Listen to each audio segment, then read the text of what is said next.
우리의 섬김이 더 낮은 곳으로, 우리의 고백이 더 낮은 곳으로 쓰러져 있는 그들을 향해 당신이 그랬듯 더 낮은 곳으로, 낮은 곳으로 우릴 초대하네. 함께 하자고 말씀하시네. 우리도 예수 그 길을 따라 함께 가길 원하네.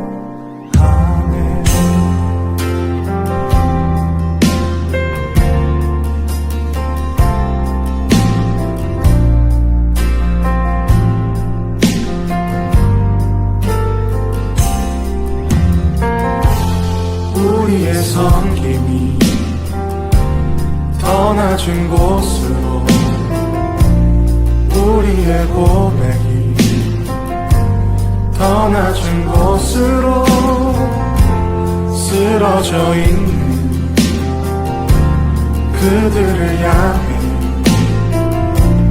당신이 그랬듯 더 낮은 곳으로, 낮은 곳으로 우릴 초대하네. 함께 하자고 말씀하시네. 우리도 예수 그 길을 따라 함께 가길 원하네. 주님이 우리와 함께 하시네. 십자가 피 흘린 예수의 손으로 모든 아픔을 위로하시네. 우리에게 보여주셨네. 주님이 우리와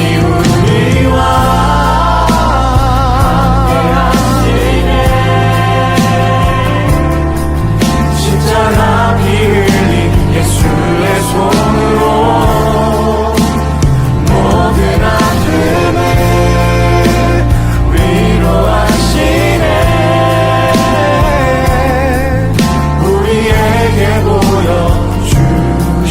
보여주셨네. 주님이 우리와 함께 하시네.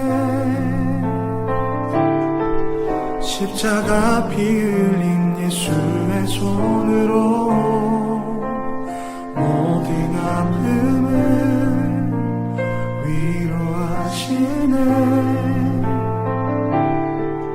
우리에게 보여주셨네.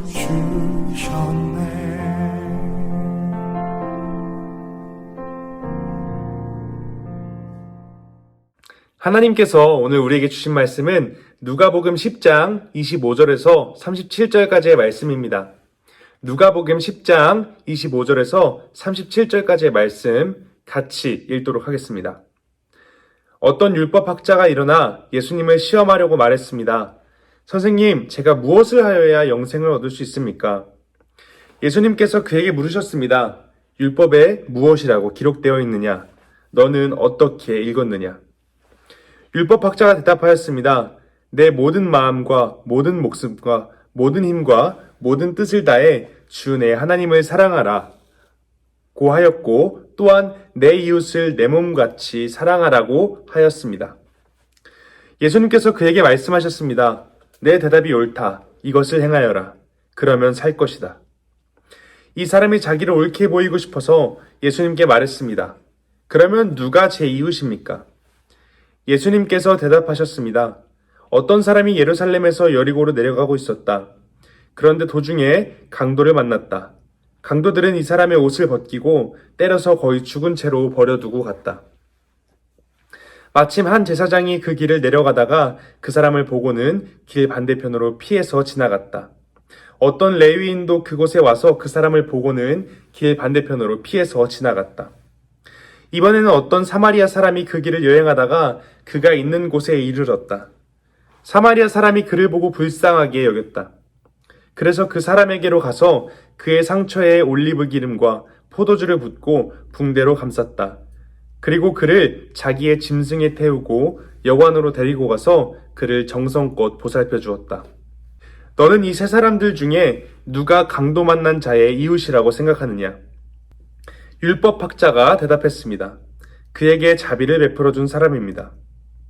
그러자 예수님께서 그에게 말씀하셨습니다. 가서 똑같이 하여라. 아멘.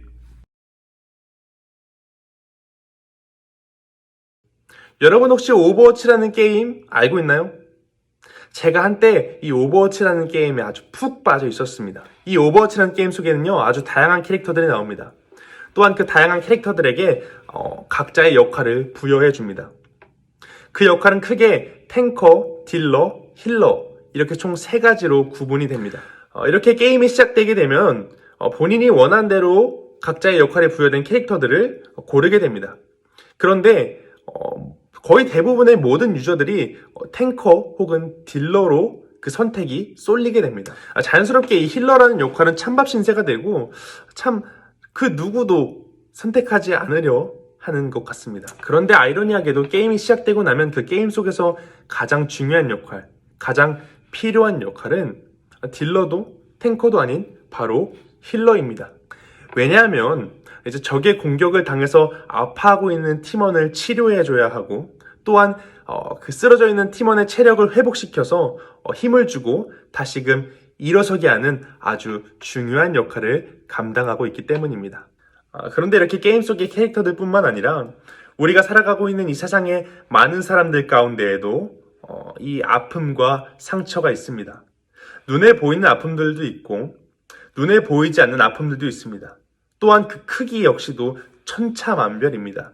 큰 상처, 아픈 상처, 또한 좀 작은 상처, 참 천차만별입니다. 그런데 우리는 스스로 이 마음의 상처를 치유할 수가 없습니다.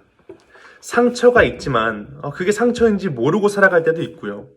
또한 상처인 줄 알지만 우리가 그것을 어떻게 해야 하는지 잘 몰라서 그냥 방치하고 끙끙 앓는 경우도 있습니다.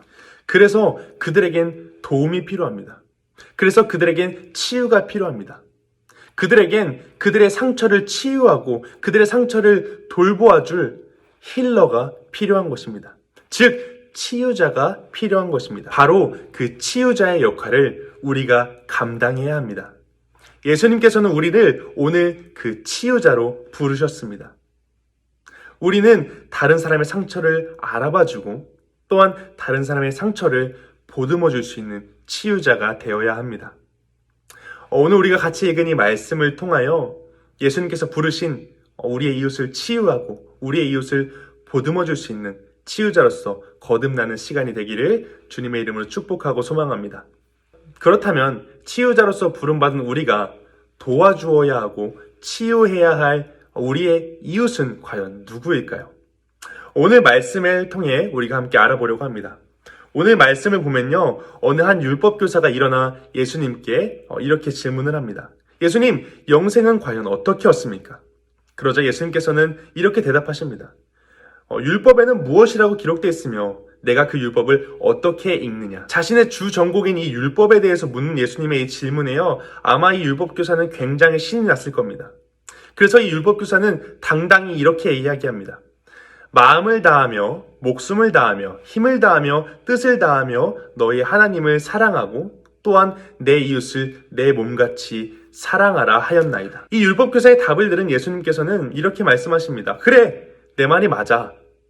네가 잘 알고 있구나. 이제 가서 그대로 행하여라. 그런데 여기서 율법교사의 질문은 끝이 나지 않습니다. 이 율법교사는 예수님의 이 말씀이 끝난 후에 자신의 옳음을 한 번 더 자랑하고자 예수님께 질문합니다. 그렇다면 예수님, 내 이웃은 누구입니까? 우리는 여기서요, 이 율법학자의 질문을 다시 한번 살펴볼 필요가 있습니다. 오늘 율법학자가 예수님께 질문한 내 이웃은 누구입니까? 라는 이 말은요, 내 주변에 있는 몇몇 사람만 나의 이웃이라는 뜻을 가지고 있습니다. 즉, 내 이웃은 누구입니까? 내 이웃이 될 만한 자격 있는 사람은 누구입니까? 내가 사랑할 수 있는 사람은 누구입니까? 내가 도와줘도 될 만한 사람은 누구입니까? 라는 의미가 숨겨져 있는 것입니다.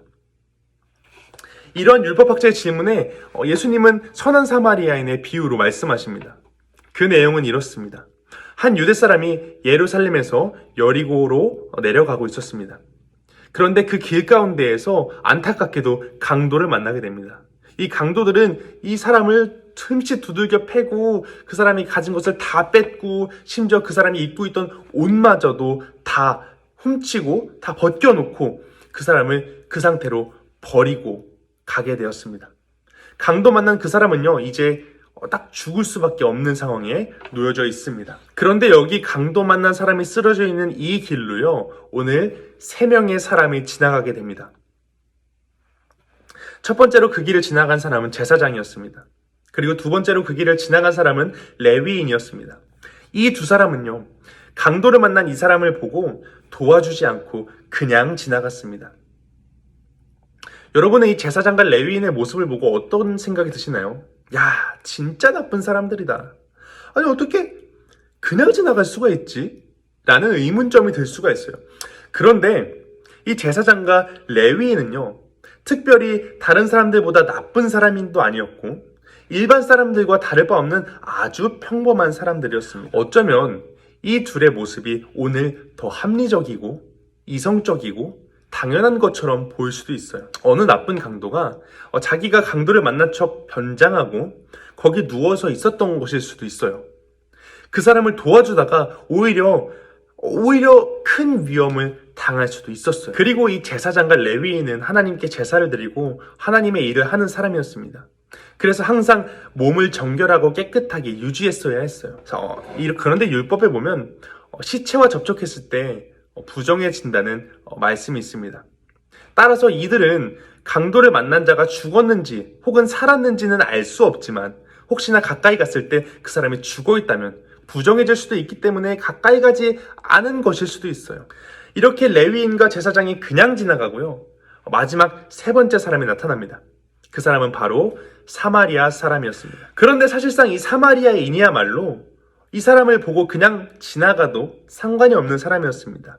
왜냐하면 이 당시 유대인과 사마리아인은 정말로 사이가 좋지 않았기 때문입니다. 그런데 이러한 우리의 추측과는 달리 유대인들이 그렇게 무시하고 유대인들이 그렇게 경멸했던 이 사마리아인은요, 강도 만난 이 사람을 그냥 지나치지 않았습니다. 이 사람을 도와주었습니다. 이 사람을 치료해 주었습니다. 아니, 더 나아가서 이 사람을 데리고 가서 여관에다가 눕혀놓고 이 여관 주인에게 돈을 주고 이 사람이 깨어날 때까지 보살펴 달라고 부탁까지 하게 됩니다. 이렇게 선한 사마리아인의 비유는 끝이 납니다. 이 비유를 모두 마치신 후에 예수님께서는 되려 율법학자에게 질문하십니다. 이 3사람 중에 강도 만난 자의 이웃이 될 사람은 과연 누구이겠느냐? 이 질문에요, 율법학자는 자비를 베푼 사람입니다 라고 대답합니다. 율법학자가 생각한 이웃은요, 자기가 이웃으로 여길 수 있는 사람으로 한정되어 있었습니다. 자기가 가지고 있는 그 기준으로 바라봤을 때에 그럴 만한 자격이 있는 사람이 자신들의 이웃으로 인정하려고 했습니다. 어쩌면 이 율법학자는요, 유대인까지만 자신의 이웃으로 생각했던 것 같습니다. 자신이 속한 그 공동체만 자신의 이웃으로 생각했던 것 같습니다. 그런데 예수님께서 오늘 이 율법학자에게 하신 말씀을 보면 전혀 그렇지 않았죠. 원수지간이었던 사마리아인과 유대인들도 서로 이웃으로 생각하고 서로 보듬어주고 서로 치유하고 서로 도와주어야 한다고 말씀하고 계십니다. 결국 오늘 예수님의 이 말씀은 모든 사람을 다 이웃으로 생각하고 우리가 만나는 모든 사람을 다 이웃으로 생각하고 그 사람들에게 자비를 베풀라고 말씀하고 계신 것입니다. 여러분, 오늘 우리의 이웃은 과연 누구인가요? 여러분, 오늘 우리의 도움이 필요한 그 강도 만난 자는 과연 누구인가요? 교회 안의 공동체만이 아닙니다. 우리의 친한 친구들만이 아닙니다. 우리가 속한 공동체만이 우리의 이웃이 아닙니다. 그런데 오늘 우리는 이 율법교사와 같이 우리의 이웃을 우리 교회 안의 공동체, 내가 아는 나의 친구들, 내가 속한 이 공동체, 이 끼리끼리 가까이에 있는 이 사람들로만 생각하는 경향이 많습니다. 예수님께서 오늘 율법학자에게 말씀하신 누가 강도 만난 자의 이웃이냐라는 그 질문은요, 나를 중심으로 내 이웃을 생각하고 나를 중심으로 내 취향에 맞는 그냥 나의 가까이에 있는 내가 선택한 이 사람들을 이웃으로 바라보는 것이 아니라 다른 사람을 중심으로, 타인을 중심으로 나의 도움이 필요한, 오늘 가슴 아파하고 마음의 상처로 인해서 눈물을 흘리고 도움을 구하고 있는 그 사람이 나의 이웃이라는 것입니다. 나의 도움이 필요한 그 사람이 오늘 우리의 이웃이라는 것입니다. 그렇다면 오늘 우리의 이웃은 누구일까요? 여러분의 머릿속에 떠오르는 그 사람이, 우리가 마주치는 그 사람들이, 신음하고 아파하고 저기 밖에서 고통 속에서 눈물을 흘리고 있는 그 사람이 오늘 우리의 이웃입니다. 내 옆에 있는 사람, 내 근처에 있는 사람만이 내 이웃이 아니라 저기 밖에, 나의 옆에, 나의 근처에, 나의 앞에서 눈물을 흘리고 있는 그 사람이 나의 이웃입니다. 그 사람에게 오늘 내가 이웃이 되어주어야 한다는 이야기입니다. 여러분 오늘 본문 말씀 가운데는요, 나의 이웃이 누구인가 말고도 중요한 것이 한 가지가 더 있습니다. 오늘 본문 말씀을 잘 살펴보면요, 예수님께서는 이 율법학자에게 무려 2번씩이나 같은 말씀을 하고 계신 것을 확인할 수 있습니다. 오늘 말씀에 나옵니다. 28절과 37절 같이 한번 다시 읽어보겠습니다. 예수님께서 그에게 말씀하셨습니다. 내 대답이 옳다. 이것을 행하여라. 그러면 살 것이다. 율법학자가 대답했습니다. 그에게 자비를 베풀어 준 사람입니다. 그러자 예수님께서는 그에게 말씀하셨습니다. 가서 똑같이 하여라. 그것이 무엇입니까? 바로 가서 사랑을 행하라였습니다. 가서 너가 알고 있는 그것을 행동으로 하여라 라는 말이었습니다. 율법교사는요, 그 누구보다도 사랑에 대해서 잘 알고 있었던 사람입니다. 오늘 비유 속에 나오는 제사장과 레위인은요, 그 누구보다도 하나님의 말씀에 대해서 빠삭하고 잘 알고 섬기는 자들이었습니다. 그러나 그들의 공통점은 무엇입니까? 오늘 그 세 명의 공통점은 무엇입니까? 누구보다도 사랑을 잘 알고, 사랑이 중요한 것도 알고, 사랑이 하나님의 율법인 것도 아는 사람들이었습니다. 그런데 그 세 명의 공통점은 무엇입니까? 그들은 사랑을 행하지 않았습니다. 그들은 행하지 않았습니다. 성경은 이렇게 말하고 있습니다. 요한일서 3장 18절입니다. 자녀들이여, 우리는 말로만 사랑하는 사람이 되어서는 안 됩니다. 우리의 사랑은 진실되어야 합니다. 그리고 우리는 행함으로써 그 사랑을 보여야 할 것입니다. 여러분, 알면 뭐합니까? 여러분, 우리가 사랑에 대해서 빠삭하게 알고 그 누구보다도 그 사랑에 대해서 정말 넘쳐나는 지식으로 알고 있어도 여러분, 그 사랑을 행하지 않는다면, 그것을 우리가 행동하지 않는다면요, 그것은 아무것도 아닙니다. 오늘날 우리는요, 우리 기독교인, 우리 그리스도인들은요, 무엇을 해야 되는지 너무나도 잘 알고 있어요. 그런데 문제는 뭡니까? 행하지 않는 것, 실천하지 않는 것입니다. 여러분, 사랑은 행해야 하는 것입니다. 사랑은요, 행동하는 것입니다. 지식으로서 우리가 알고 말과 혀로서 사랑하는 것에서 끝이 나선 안 됩니다. 우리가 행할 때, 우리가 행동할 때 그 사랑이 나타나는 것입니다. 여러분, 그런데요, 이 사랑을 베푸세요, 사랑을 하세요, 이웃을 도와주세요, 이웃에게 자비를 베푸세요 라는 이 말이요, 그렇게 어렵고 그렇게 대단한 것을 하라는 말이 아닙니다. 로마서 12장 15절에는 이렇게 나와 있습니다. 즐거워하는 자들과 함께 즐거워하고 우는 자들과 함께 울라. 이웃이 되어서 자비를 베풀라는 이 말이요, 부담스럽게 느껴질 수도 있어요. 자비를 베푸는 게 뭐지? 나는 가진 게 없는데? 나는 뭐 할 수 있는 게 없는데? 여러분, 우리가 같이 읽은 이 로마서의 말씀처럼요, 즐거워하는 자들과 같이 즐거워하고 우는 자들과 함께 우는 것, 우리가 이것만이라도 행할 수 있다면요, 우리는 이웃에게 자비를 베푸는 것입니다. 마음에 상처가 있는 사람에게 큰 선물을 준다고 그 사람의 마음이 치유되는 것이 아닙니다. 따뜻한 말 한마디, 위로의 그 말 한마디가 사람의 마음을 치유하고 보듬어 줍니다. 동시에 우리가 해야 할 일은요, 그들을 위해서 간절히 기도하는 것입니다. 왜냐하면 예수님만이 우리의 진정한 치유자가 되실 수 있기 때문입니다. 인간의 사랑은요, 조건과 환경에 따라서 변할 수도 있습니다. 그러나 예수님의 사랑은 너무나도 완전하고 너무나도 놀라워서 어떠한 상황 속에서도 그 사랑의 크기와 그 사랑의 내용이 변하지 않습니다. 때문에 완전한 사랑으로 우리를 치유해 주실 수 있는 그 예수님께 우리는 기도해야 합니다. 우리는 그 사람들과 함께하고 그 사람들과 함께 울고 그 사람들과 함께 웃으며 예수님께서 그 사람들의 마음 가운데 거하셔서 그 사람들의 마음을 치유해 주시길 간절히 기도하는 자들이 되어야 한다는 것입니다. 사랑하는 우리 영복교회 청소년부 친구들, 예수님께서 가서 너도 자비를 베풀라고 하신 이 말씀은요, 우리에게도 하신 말씀입니다. 우리도 이웃에게 자비를 베풀어서 그들이 받은 상처가 치유될 수 있도록 도와주어야 합니다. 그 상처가 몸의 상처일 수도 있고 마음의 상처일 수도 있어요. 그러나 그 상처가 어디에 있든 우리는 그 이웃들과 그들의 아픔을 함께하는 치유자가 되어야 합니다.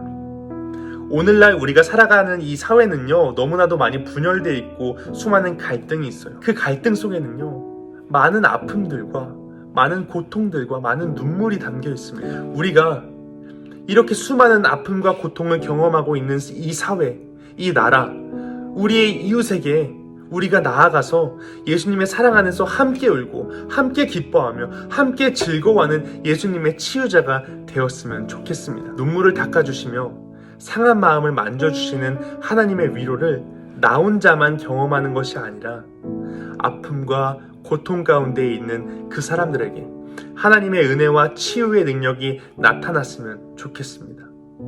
그리고 그 치유가 이 자리 가운데에 예배를 드리는 우리 영복교회 청소년부 친구들을 통해서 일어나기를 주님의 이름으로 간절히 축복하고 소망하고 기도합니다.